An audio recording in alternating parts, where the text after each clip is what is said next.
this is Ben from Ben's Kitchen and Garden, and today I'm showing you potting up these tomato seedlings here. I'm not going to do all of these, but I can see that some of these are ready to go. So this is going to be a fairly short video, but you can see here that these are looking good. They've been in for a couple weeks now. They've just been under lights and down in my basement actually. I have a couple warming mats. I'm trying to keep them super warm and then really wet and give them a ton of light too. So these look good enough to pot up, at least into one of these small pots here. Now I have two sizes and I'm trying out this new size here, which is really, really small.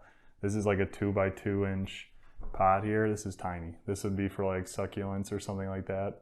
But because I'm waiting so long, I'm trying to get them in so late into these pots, especially with the weather we've been having in Wisconsin, that I think this might work.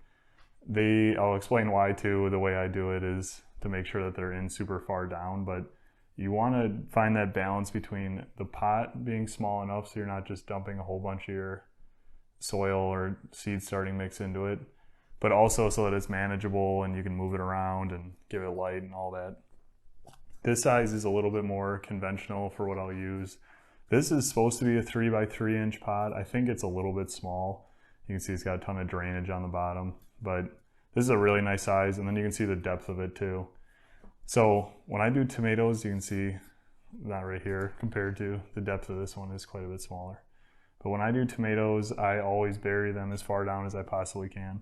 I actually got this technique for starting the seeds from this book that I'll link on growing tomatoes, but it's an interesting way to do it. You kind of jam them in. So if you look like, I don't know, I'm going to pick one of these that's a little bit like browning because I can tell they're hurting a little bit. They need some more space. But what you do is you add a couple seeds in, and you know that not all the seeds are going to germinate or whatever's going to happen there. But you also know that if you can just keep them in here long enough without anything, you know, them getting too big or too overgrown or whatever it may be, then you can pull them out and you just save a ton of space. So this is a 72 inch or a 72 cell tray here. And this is full. There's only like this little row right here that didn't germinate at all. I'm not sure what happened there. But the rest of these are full of multiple tomatoes. So now I'm able to do like 80 tomatoes in this limited space, one tray, one set of lights, all that. And if I had a greenhouse or something, that wouldn't be that big of a deal. But because I'm just at home, it's really convenient. So I'm looking at these here in this section right here. I'm thinking I'm gonna go with this specific one. But what I have here, and I posted on my blog about this, but this is just the write-up of all my seeds. So I know that is whatever variety that is. So it's like, I don't know, it's like this one right here, something red. And then I'm gonna grab that and make sure I label it accurately. But what I wanna show you is, so I pull this up and I can pop out pretty easily. This is just a pretty standard tray. I actually just got this at Ace Hardware, something fancy. But here's the nice part. Ooh, it's actually kind of interesting to see. So pops right out because it's super root bound, and it's actually looking pretty good. I can almost keep these in a little bit longer probably, but you can see the roots there, and I'll make sure that's focused in on that. So these look good. I mean, these look root bound, but nothing ridiculous. And these are two like nice sized seedlings.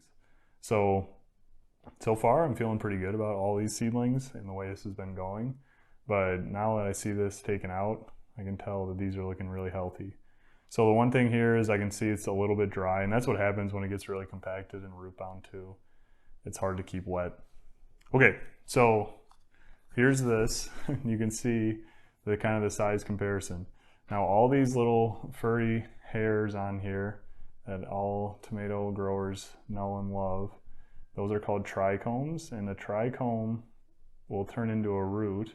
You can probably just barely make it out, but yeah, all along there. Will turn into a root if it's buried. That's super important because I don't really care about all the foliage right now, or really any of the foliage. All I care about is the root system, because that's what's going to lead to like a long, successful growing season. I have this bucket here, just has seed starting mix. This again, I just got at the store. It's primarily peat moss. There's some other things in it too. Perlite, I don't know. There's a variety of things, but it's just a conventional seed starting mix. I've been really happy with it. Holds moisture really nicely, and I'll make sure I link that in there too.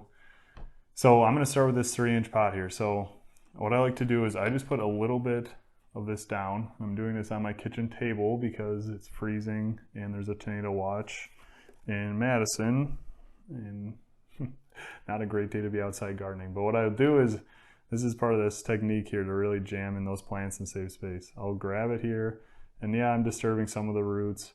But again, going back to those trichomes, if I can bury those, I know I'm gonna have a healthy root system for the whole season. So now I have these two, right?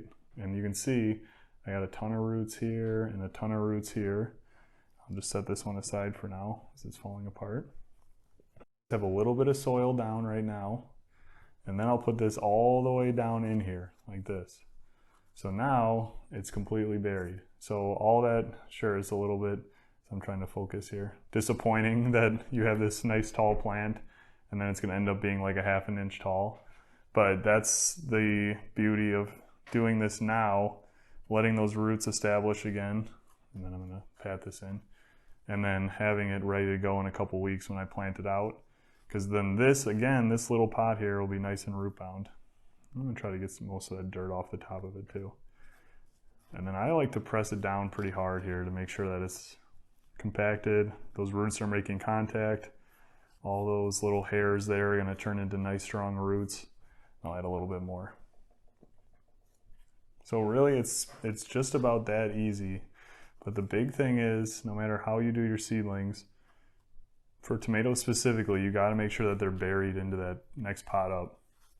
Now when I plant this pot into the ground, whenever that's going to be, in Wisconsin it's not looking too promising, a couple more weeks probably, I'm going to again bury this, another 3-4 inches under the ground, or whatever it ends up being, 5 inches under the ground, depending on how tall this gets. And then I'm going to have another new set of super strong roots. So that's my technique, and you can see here, all these are really happy and healthy, even if they are kind of jammed in there and it's getting crowded and they're getting taller. And they're growing up and they want their own space. But for now, this is a really slick way to do it. And I don't have to haul around a bunch of like 5-inch pots and buy a ton of seed starting mix. This is just a time saver, a space saver, and you get really happy, healthy plants with a lot less work. So there we go. I'm gonna just roll through a couple of these that I can tell need help. These are gonna have to stay inside, unfortunately, for the next couple weeks, but it's exciting. It's that time of year to start getting ready for a nice, long growing season. All right, for more, you can check out Ben's Kitchen and Garden.